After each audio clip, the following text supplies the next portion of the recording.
This video looks at the learning tool called binary opposites and how we may use it in the classroom. Kieran, what is a binary opposite? If you think how we grasp the world intellectually and conceptually, what we tend to do first is break it into opposites. Look at television any evening, for example, and you'll see it's full of good and bad, heroes and villains all the time. And that's not just the stories and the fiction, that's the news as well, that we make sense of the world around us by first breaking it into opposites and then mediating between them. And particularly with young children, if you look at the kinds of stories that most engage them, they're built on these binary opposites. Can you give me an example of how we might use this learning tool in the classroom? Well, one of the things we have to do in grade 2 or 3 in most areas is to teach about the properties of the air. And in a room like this, for example, you come in and you see what is interesting as the chairs and the tables and the features of the room. What we tend to ignore is the air. We just walk in and that's empty. So we could build a unit on the opposition between empty and full, with empty being dull and uninteresting, and full being what's interesting and wonderful about the room that we attend to.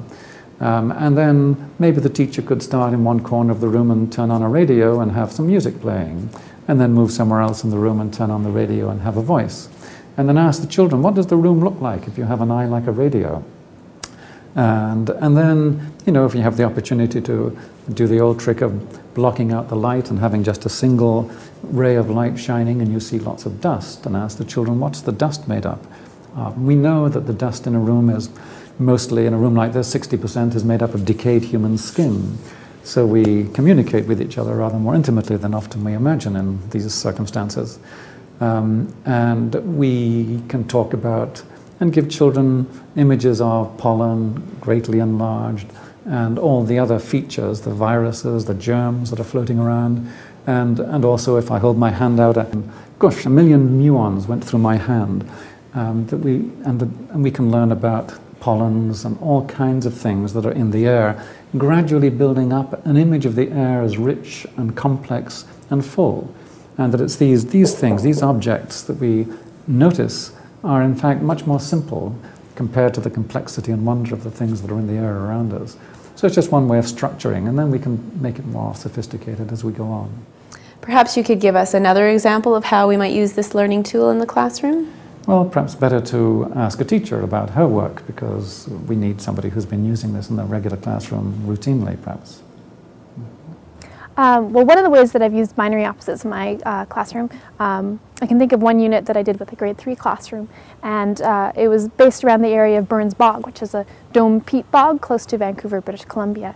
And a typical way of talking about, you know, the outdoors and the wildlife is you'd go and you'd talk about the plants and the animals and all the things that are there currently. But because the bog is made up of things that have come and gone, things that have lived long ago and have died, but that are still present there in the layers of peat, I also wanted to look at it in terms of the ghosts of things that had gone in comparison to the things that are still there and living. So the binary opposites would be the ghosts and the living. Kids found this very, very interesting, and we found as we went through the unit that at first they started sort of categorizing things into living and, you know, and the ghosts, but then eventually they started to find a way to sort of look at how things were connected, and they started to realize that